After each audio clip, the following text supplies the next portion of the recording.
नमस्कार दोस्तों, कैसे हैं आप सब। काफ़ी क्वेरीज आ रही है बिकॉज ये मार्केट फॉल इस तरह से हो रहा है जो इन्वेस्टर्स ने 2020 के बाद इन्वेस्टमेंट शुरू की है, तो उनके लिए तो ये एक बहुत बड़ा मार्केट फॉल है और काफ़ी टाइम से है। इसके लिए पिछले वीडियो में मैंने एक आपको पूरा हिस्ट्री बता दिया था, तो कि आपका कॉन्फिडेंस बूस्टअप रहे। देखिए, काफ़ी सवाल मुझे इस तरह से भी आ रहे हैं कि मैं अपनी एसआईपी बंद कर दूं या अब इन्वेस्टिंग नहीं करता, पैसे निकाल लो। मुझे भी बोलते हैं अरे सर पैसे निकालो, आपके प्रॉफिट जा रहा है। तो देखिए, ये जो आपकी जो थिंकिंग है, ये आपको कभी अमीर बनने देगी नहीं। और यही चीज़ मैं आपको अभी 8 या 9 पॉइंट्स ऐसे कुछ होंगे जो अगर आप उसको फॉलो करोगे तो आपको इस इन्वेस्टिंग जर्नी में आपको कभी लॉस नहीं होगा।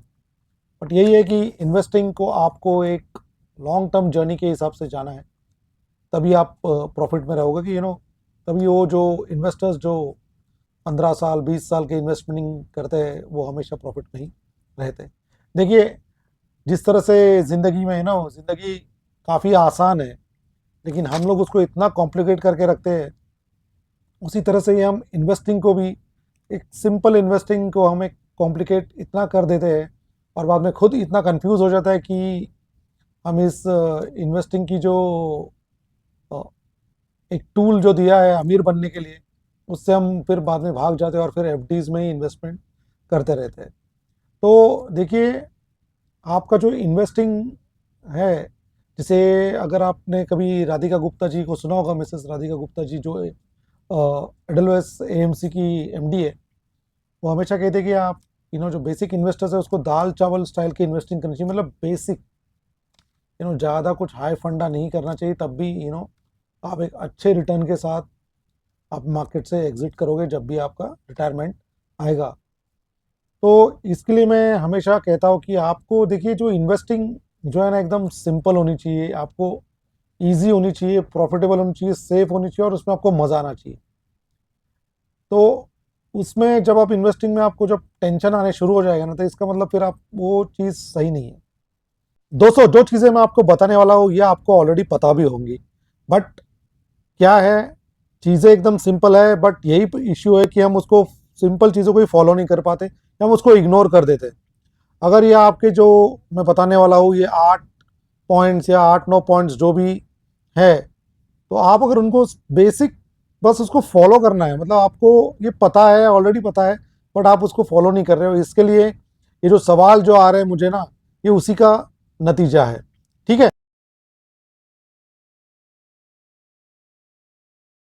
अगर ये हम 8 9 पॉइंट्स फॉलो करते हैं तो हम यू नो अपनी फैमिली की जो इकोनॉमिक स्टेटस है उसको कुछ हद तक ऊपर लेके जा सकते हैं और फिर अपनी एक लेगेसी छोड़ के जा सकते हैं अपने बच्चों के लिए। तो देखिए, फर्स्ट पॉइंट है कि आपको इन्वेस्टमेंट करने से डरना नहीं है।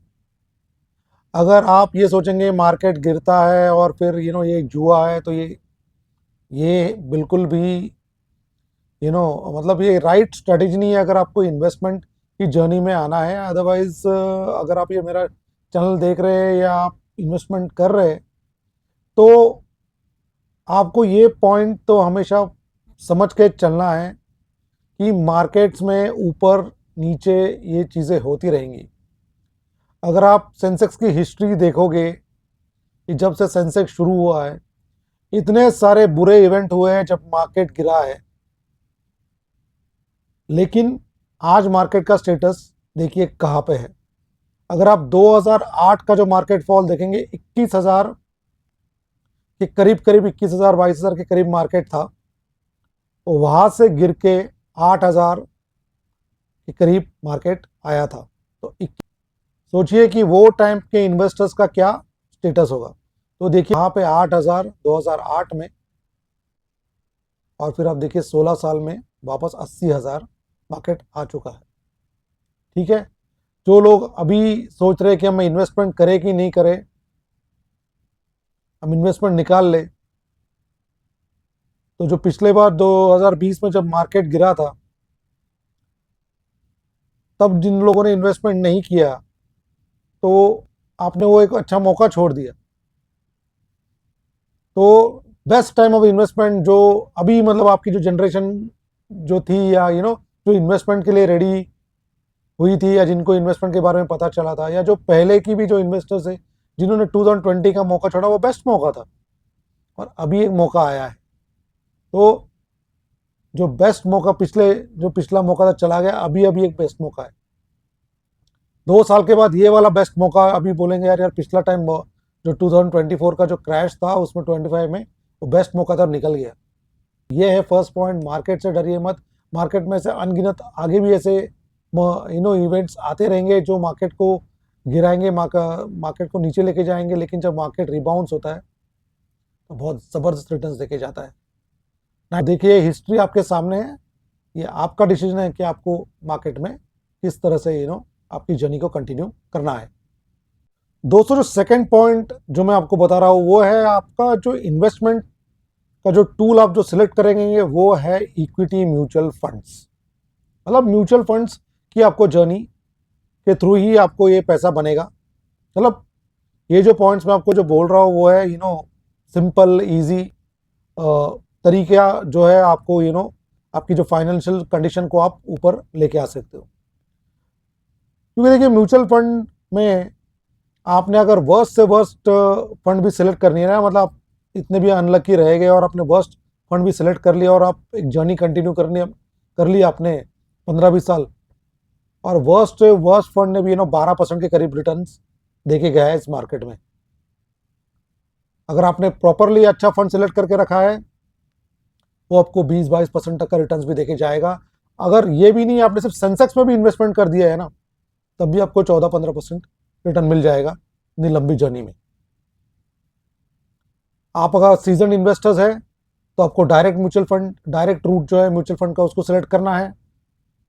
अगर आप नए इन्वेस्टर्स है तो आप म्यूचुअल फंड एडवाइजर्स या जो डिस्ट्रीब्यूटर है उनसे आप सलाह करके इस जर्नी को आपकी शुरू कर सकते हैं। जैसे जैसे आपका एक्सपीरियंस आता है उसके बाद आप डायरेक्ट म्यूचुअल की तरफ आ सकते हैं, क्योंकि बहुत सारे लोग को ये फॉर्म भरना भी है वो आता नहीं है। बहुत सारे लोगों को सिर्फ पता है वो पेपर वर्क नहीं पॉसिबल है, या इंटरनेट पे आप डायरेक्टली नहीं कर सकते हो। ऐप्स तो काफ़ी है बट स्टिल, तो उनके लिए जो डिस्ट्रीब्यूटर है या जो एजेंट्स है, बट यही है कि आपको भी थोड़ा नॉलेज होना चाहिए। आप पढ़िए, यूट्यूब के वीडियो देखिए, तब आपको आइडिया है। क्योंकि बहुत सारे बार ऐसे भी होता है कि एजेंट्स अपना बिजनेस करने के लिए आपको कुछ ना कुछ फंड फालतू में चिपकाते रहते। तो ये है मेरा सेकंड पॉइंट कि आपको इक्विटी का रूट सिलेक्ट करना है, तो आपकी जो फाइनेंशियल स्टेबिलिटी है और जो फाइनेंशियल कंडीशन है उसको ऊपर लाने में इक्विटी आपकी मदद करेगी। तीसरा मैं आपको सजेस्ट करूंगा, स्टॉक मार्केट से दूर रहिए। डायरेक्ट इक्विटीज फंड में से इन्वेस्टमेंट करने से दूर रहिए अगर आपके उसको कोई नॉलेज नहीं है तो। और वैसे भी वो आपको अगर नॉलेज भी है फिर भी आपको इसका एक टेंशन हमेशा रहेगा। पीसफुल इन्वेस्टिंग के लिए आईपीओज, आपका जो एफ&ओ ट्रेडिंग और जो इंट्राडे ट्रेडिंग है, इनसे दूर रहिए। ये हमेशा दुख देके ही जाते हैं, तो इनसे बच के रहिए। आपको रेगुलरली मार्केट ट्रैक करने की ज़रूरत नहीं है और कुछ फंडामेंटल्स कंपनी के देखने की ज़रूरत नहीं है। म्यूचुअल फंड इन्वेस्टिंग में आपने एक फंड मैनेजर का ट्रैक रिकॉर्ड देखा, आपने एक नामचीन फंड चूज़ कर लिया, नामचीन एएमसी चूज़ कर ली, उसका पिछले 20-25 साल से ट्रैक रिकॉर्ड है, और ऐसे फंड में आपने इन्वेस्टमेंट कर लिया तो आपको रातों की नींद अच्छी आएगी। ये F&O trading, intraday trading, IPOs, इनमें आपकी नींदें जाएगी। अगर रात की नींद ही आपको सही नहीं आ रही है तो कोई लाइफ का मज़ा नहीं है। जैसे मैंने पहले कहा कि हम अपनी ज़िंदगी को काफ़ी कॉम्प्लिकेट करके रखते हैं, तो ये है वो चीज़ जो आपको ज़िंदगी को कॉम्प्लिकेट करेगी। आपके फैमिली रिलेशंस, आपके इंटर फैमिली पर्सनल रिलेशंस ख़राब हो सकते हैं बिकॉज आप हमेशा स्ट्रेस में हैं। तो ये बात ध्यान रखिए, आपको स्ट्रेसफुल इन्वेस्टिंग करनी है और वो है म्यूचुअल फंड का रूट। ठीक। और एक बात दोस्तों, ये जो एफ&ओ ट्रेडिंग है और इनमें जो पब्लिक पैसा जो लॉस करती है ना, 70 से 93% का people are at loss. SEBI की एक पिछली बार एक रिपोर्ट थी जिसमें उसमें लिखा था कि 93% of the people lose money in stock market. तो ओनली 7% जो है जो बंदे कमा रहे हैं। बाकी जो पब्लिक आपको ज्ञान दे रही है ये सब के बारे में, ये सब कोई पैसा नहीं कमा रहा है। हमने अपनी उंगलियां जला चुके हैं। तो आपको इसके लिए बोल रहा हूँ कि उसमें भी अगर आपको लग रहा है कि नहीं यहीं से पैसा ज़्यादा बनेगा तो नामचीन कंपनियां चूज कर लीजिए। बट वो ये लॉन्ग टर्म में आपको रहना है। Idea is long term. Short term में पैसा बनता है तो वो निकल भी जाता है। ठीक है, चौथा पॉइंट जो है वो है कि ये एक लंबा जर्नी है। शॉर्ट टर्म में पैसा आपका नहीं बनेगा, क्योंकि शॉर्ट टर्म में मार्केट, कब आप मार्केट में एंट्री कर रहे हो और उसके बाद मार्केट गिर गया तो मार्केट को आपको टाइम देना चाहिए। तो शॉर्ट टर्म तो आपको इसके बारे में सोचना ही नहीं है, आपको लॉन्ग टर्म के बारे में सोचना है। क्योंकि ऐसा भी टाइम हो सकता है कि आपको 3-4 साल आपका मार्केट फ्लैट चले, उससे भी ज़्यादा का पीरियड फ्लैट चले। तो इसके लिए 10 से 15 साल की जो आपकी जर्नी है इतनी लंबी होनी चाहिए कि जब मार्केट को आप बूम करेगा तब आपको आप उस जर्नी के अंदर रहने चाहिए। आप उस बूम के पीरियड में भी आपका इन्वेस्टमेंट होना चाहिए, आप वहाँ पे टिके रहने चाहिए मार्केट में। तो ये शॉर्टकट नहीं है ना, शॉर्टकट इस जर्नी में शॉर्टकट है ही नहीं। आपका पैसा लंबे समय में ही बनेगा और वेल्थ क्रिएट होगी। हमको वेल्थ क्रिएशन के लिए जाना है, और वो जो आपकी एक लेगेसी क्रिएट करोगे 15-20 साल, तो आपको आपके बच्चे भी वो फॉलो करेंगे, एंड देन फिर वो आपकी जो फाइनेंशियल स्टेटस है ना हमेशा ऊपर की तरफ रहेगा, आपका पोर्टफोलियो हमेशा ग्रीन रहेगा। They also have your experience, तो आपको वो उस तरफ काम करना है। पांचवा पॉइंट मैं हमेशा कहता हूं कि मार्केट को टाइम मत कीजिए, कि मार्केट को टाइम करके आप सोचोगे कि पैसा बन जाएगा। मार्केट को कोई भी टाइम नहीं कर पाया है। जितने भी सारे दिग्गज है इन्होंने 2020 का कुछ प्रेडिक्शन बताया नहीं पहले कि 2020 में फॉल होने वाला है, कोई नहीं बताता है। मार्केट उसके बाद बताता है अरे यार ये तो ऐसे था, कुछ नहीं है। आपको मार्केट को टाइम मत कीजिए, आपको मार्केट के अंदर अपना टाइम देना है। पैसे को मार्केट के अंदर रहने दीजिए, तभी आपका पैसा बनेगा।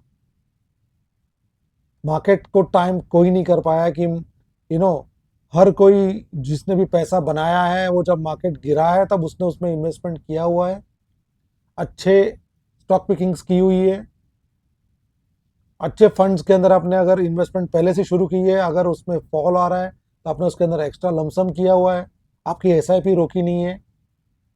तब जब आप मार्केट बूम करेगा, जब वी शेप रिकवरी आएगी, तब आप देखेंगे कि आपका पैसा किस तरह बना है। आप मेरा पोर्टफोलियो देख सकते हो, 2019 का पोर्टफोलियो मैंने उसको रीबिल्ड किया था, और फिर अभी देखिए कहाँ से कहाँ पहुँचा है वो पोर्टफोलियो, वो भी अभी नीचे आया है। तो इसमें भी मेरी इन्वेस्टमेंट शुरू है। तो मार्केट को टाइम मत कीजिए। मैंने हाई में भी इन्वेस्टमेंट किया हुआ है, लो में भी किया हुआ है। लोग ये सोचते हैं कि अभी जब मार्केट बहुत हाई पे है तब मैं इन्वेस्टमेंट अभी इसका एसआईपी रोकता हूँ, और फिर जब वापस गिरेगा तब वापस एसआईपी शुरू करता हूँ। मत, ये सब मत कीजिए। लो रिपीट कॉस्ट एवरेजिंग का जो है ना प्रिंसिपल, जो एसआईपी का है, उसको फॉलो कीजिए। आपको एसआईपी शुरू करनी है, बंद करनी है, आपका पूरा बजट हिल जाएगा, लेकिन आप उसको फिर वापस मैनेज नहीं कर पाओगे, क्योंकि एसआईपी को अगर वापस रिस्टार्ट भी करना है तब भी 15 दिन लगते हैं। तो ये सब होता है। तो आप आपका एसआईपी हमेशा कंटिन्यू कीजिए, एसआईपी को रोकिए मत। इसके लिए मैं स्टैगर्ड वे में एसआईपी बोलता हूँ कि 10,000 की एसआईपी एक फंड में कर रहे हो तो उसकी 4 कर दो, 4 डेट्स पे एसआईपी जाने दो। अगर आपको किसी की बंद भी करनी पड़ेगी, आपको लग रहा है कि आपका है, तो आप 1-2 एसआईपी को बंद कर दो। एटलीस्ट 4 में से आपकी 2 एसआईपी तो जा रही है 2,500 की। एसआईपी को जो जिसने बंद किया वो फिर मार्केट में पैसा नहीं कमा पाओगे, और फिर बोलोगे कि इतना मुझे रिटर्न्स नहीं है, आप लोगों के रिटर्न्स इतने कैसे आ रहे हैं। ये सिंपल चीज़ आपको फॉलो करनी है। आपका बजट आपको पता है, आपके फाइनेंसेस आपको पता है, तो वो आप हैप्पी इन्वेस्टमेंट्स में मार्केट टाइमिंग का कोई मतलब ही नहीं बनता। ठीक है, तो छठा पॉइंट जो है वो है मार्केट एलोकेशन। तो आपको आपका जो पोर्टफोलियो जब आप डिजाइन करोगे तो आपका मार्केट एलोकेशन आपका सही होना चाहिए, आपके रिस्क के हिसाब से होना चाहिए।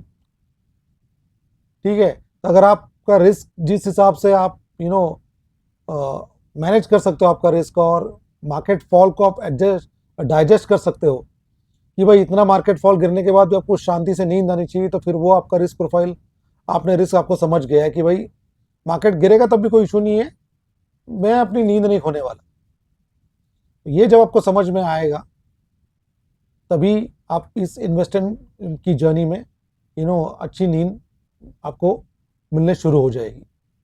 तो मार्केट एलोकेशन काफ़ी इंपॉर्टेंट है आपकी इस जर्नी के अंदर। तो उसके अंदर आपका इक्विटी म्यूचुअल फंड्स है, या आपने उसमें डेट म्यूचुअल फंड्स भी थोड़े रखे हुए हैं, या आपने गोल्ड में एलोकेशन करके रखा हुआ है, आपको ओवरऑल पोर्टफोलियो में आपके पास थोड़ा प्रॉपर्टी भी है, तो ये होता है मार्केट एलोकेशन। तो आप, और उसके अंदर आपने कुछ एफडीज भी रख ली है, सो दैट आपको लग रहा है कि इतना मार्केट, आपने ज़्यादा इन्वेस्टमेंट इक्विटीज़ में आपको नहीं करना है, तो थोड़ा आपने एफडीज भी बना के रख लिया है एज अ बैकअप, कि अगर मार्केट बैड समय में गिरता भी है तो आपको पैसे की ज़रूरत पड़ी तो आप एफडीज के पास मुड़ सकते हो, या आपने डेट फंड्स में रखा हुआ है थोड़े पैसे। तो इस तरह से आपको आपका पोर्टफोलियो मैनेज करना है कि आपको आपका जो गोल है या आपकी जो रिक्वायरमेंट है वो हिसाब से आपको, जब आप इन्वेस्टमेंट करते हो तब तब पैसा आपके पास अवेलेबल होना चाहिए। तो ये काफ़ी इंपॉर्टेंट पार्ट है मार्केट एलोकेशन, और जिसमें आपका डेट इंस्ट्रूमेंट्स है, आपको काफ़ी असिस्ट कर सकता है। डेट है, गोल्ड है, एफडीज है, क्योंकि ये सब चीज़ें हैं, इनका जो रिटर्न्स कम होगा बट रिस्क भी उतना कम है। आपका पोर्टफोलियो एलोकेशन है, आप उसको एकदम सही तरीके से करोगे तो आपको जो पीस ऑफ माइंड, जैसे मैंने बोला पीस ऑफ माइंड होना चाहिए, इन्वेस्टिंग में पीस ऑफ माइंड होगा तभी तो आप बाकी आपकी जो ज़िंदगी में उसमें कॉन्सेंट्रेट कर पाओगे। यहाँ पे हमेशा आपका ऊपर नीचे चलता रहेगा, तो आपका हार्ट बीट भी ऊपर नीचे चलता रहेगा, हेल्थ वैसे ही लोगों की खराब हो रही है, इतनी सारा स्ट्रेस चल रहा है, तो क्या ही आप फैमिली के साथ एंजॉय कर पाओगे। ठीक है दोस्तों, तो इन्वेस्टिंग को एकदम सिंपल और ईजी रखिए। पैसा आपके इधर भी होना चाहिए, इधर भी होना चाहिए, और आपके कर्म भी अच्छे होने चाहिए, तभी पैसा आपके पास रुकेगा और पैसा आएगा भी। ठीक है दोस्तों। और दोस्तों 7 पॉइंट के बारे में मैंने मेरे पिछले वीडियो में भी बताया था, जो मैंने बहुत टाइम के बाद वीडियो अपलोड किया था, उसमें कि जब आपका एक पोर्टफोलियो आप बनाओगे या आपकी एक टीम जब बनाओगे, तो मैंने उसमें कहा था कि आप फुटबॉल टीम के बारे में बात की थी कि आप सारे के सारे जो प्लेयर्स हैं ना, आप रोनाल्डो को एक रोनाल्डो के लेवल के ही नहीं ले सकते, या रोनाल्डो को कैटेगरी के आप सारे के सारे रोनाल्डो नहीं रख सकते। 11 या 12 प्लेयर जो भी आपके फुटबॉल टीम में है, तो आपका गोलकीपिंग कौन करेगा, आपका डिफेंड कौन करेगा? हर एक बंदा अगर रोनाल्डो है तो वो गोल मारने की कोशिश करेगा, पास कौन देगा? क्योंकि रोनाल्डो को वो ऊपर जो नंबर 1 बनने में जो असिस्टेंस जो किया है बाकी के लोगों ने, उसको राइट टाइम पे राइट पास देके उसने वो गोल मारे हुए हैं। अगर सारे के सारे गोल मारेंगे तो आपका टीम में कयोस हो गया, कयोस हो जाएगा, कोई भी गोल नहीं मार पाएगा, और साथ इतने स्टार स्ट्राइकर्स लेके कुछ मतलब नहीं है। तो आपको आपका पोर्टफोलियो इस तरह से आपको बनाना है कि रिलेटिवली जो ठीक ठाक फंड्स है, सारे के सारे बेस्ट फंड्स लेके आपका कुछ मतलब नहीं बनेगा। तो पोर्टफोलियो एलोकेशन काफ़ी इंपॉर्टेंट है। ऐसे फंड्स चूज कीजिए जिनका ट्रैक रिकॉर्ड काफ़ी अच्छा है, जिनके एएमसी का ट्रैक रिकॉर्ड काफ़ी अच्छा है, और रिटर्न्स, आप हाई रिटर्न्स के एक्सपेक्टेशंस मत रखिए। 12 से 15% का रिटर्न्स का एक्सपेक्टेशन रख के चलिए। अगर फंड ने उससे ज़्यादा रिटर्न्स दिया तो बल्ले बल्ले, उससे कम रिटर्न्स दिया, 12-15% के करीब आपका रिटर्न्स है कोई भी मार्केट कंडीशन में, तो बस आपका जो टारगेट था मीट हो रहा है। उससे ऊपर दिया तो फिर ये दिवाली है। तो ये काफ़ी इंपॉर्टेंट पॉइंट है कि ये मैंने देखा है कि लोग, यार मैं ये बेस्ट फंड है इसको भी ले लेता हूँ, अब सारे के सारे बेस्ट फंड्स लेके रखे हुए हैं, पोर्टफोलियो पूरा मैस हो रखा है। 40 फंड, मैं तो एक अभी सब्सक्राइबर था उसके तो 40 कुछ फंड्स थे, कट कट करके थोड़े थोड़े, अभी 25 शायद मैं लेके आया हूँ। तो इट्स वेरी और उनका तो प्रॉब्लम कुछ और था, बिकॉज जो डिस्ट्रीब्यूटर है या जो एजेंट है, उन्होंने उनको काफ़ी गलत फंड्स देके रखे हुए थे, जो खैर वो तो मार्केट बूम कर गया तो थोड़े सब शायद प्रॉफिट में ही थे, बट जब भी मार्केट गिरेगा तो सारे के सारे गिर रहे। तो this is what is important कि आपको बेस्ट फंड्स ही, क्योंकि जो आज बेस्ट फंड है कल बेस्ट नहीं हो सकता। तो आपको ऐसे फंड चूज करने का जो 1 से 10 के बीच में आ रहा है, जिसकी रैंकिंग 5वें नंबर पे भी रहेगा तो फिर चलेगा, बट उसकी रैंकिंग नहीं जा रही है, क्योंकि कभी नंबर 1 पे कभी नंबर 8 पे, ऐसा फंड्स का कोई मतलब नहीं। जो नंबर 5 पे वो भी चलेगा, 15% का रिटर्न आपको देके जा रहा है, 12 से 15% का रिटर्न काफ़ी है। आपको चीज़ यही करनी है कि आपको आपका इन्वेस्टमेंट रोकना नहीं है, आपको एसआईपी आपकी रोकनी नहीं है, और स्टेप अप एसआईपी करती रहनी है। जब भी मार्केट फॉल हो, जब अगर आपके पास पैसा है तो थोड़ा थोड़ा पैसा उसके अंदर इन्वेस्टमेंट कीजिए, उन्हीं फंड्स के अंदर। यही इंपॉर्टेंट है। बेस्ट फंड्स और ये सब में कुछ मतलब नहीं है। थीमेटिक फंड, सेक्टोरल फंड, इनसे सब दूर है। जैसे मैंने कहा आईपीओज और उससे दूर रहो, थीमेटिक फंड्स, ये सब फंड से आपको दूर रहना है। तो ये था मेरा 8वां पॉइंट। और सबसे आखिरी पॉइंट जो है, पैनिक। जब भी मार्केट गिरता है, पैनिक नहीं होने का। आपका गोल है 15 साल, होराइजन इज 15 साल। ये इवेंट्स, जैसे मैंने बताया कि ये इवेंट्स आते रहेंगे। ये सब चीज़ें मार्केट में आती रहेंगी, फैलाते रहेंगे लोग, और इवेंट्स होते रहेंगे। स्कैम होता रहेगा, किसी ने कुछ स्कैम कर दिया। अभी वो न्यू कोऑपरेटिव बैंक का कुछ चल रहा है। तो इसके ये कंट्रोल में नहीं है आपके। आपके कंट्रोल में क्या है? एसआईपी करना, उसको रेगुलरली रखना, डिसिप्लिन, और आपको पोर्टफोलियो को एवरी ईयर रिव्यू करते रहो। और जब ऐसे मौके आते हैं, जब ये मार्केट का भी स्टेटस है, तब उसमें आपको भागना नहीं है। आपके पास अगर पैसा है तो उसके अंदर इन्वेस्टमेंट कीजिए, और आपका जो जो एसआईपी आप किस गोल से कर रहे हो, उस गोल के साथ आपका जो इन्वेस्टमेंट जा रहा है उसको देखिए, लाइन अप कीजिए। तो तभी आप एक अच्छे इन्वेस्टर बन के निकलोगे, एक लेगेसी छोड़ के जाओगे आपके फैमिली के लिए, और आपका वेल्थ क्रिएशन भी होगा। ओके दोस्तों, तो ये है इतने 8 से 9 पॉइंट्स जो मैंने आपको बताया, आपको ये फॉलो कीजिए, तो आप देखेंगे कि आपकी जर्नी बड़ी सुखद रहेगी। और बस मैं तो अपना पोर्टफोलियो आपके साथ शेयर करता रहता हूँ, और ट्राई करूँगा कि वीडियोस लेके आओ, ताकि आपकी नॉलेज और कॉन्फिडेंस बूस्ट हो। तो इसी के साथ अपना वीडियो हम यहीं पे ख़त्म करते हैं। काफ़ी लंबा वीडियो हो गया तो माफ़ कीजिए। तो प्लीज़ लाइक, शेयर, सब्सक्राइब कीजिए। अपने दोस्तों को भी इस चैनल से जुड़ने के लिए कहिए। और क्या कह सकता हूँ, जय हिंद, जय भारत, और महाशिवरात्रि की आपको बधाई है, पहले से ही शुभकामनाएं। हर हर महादेव।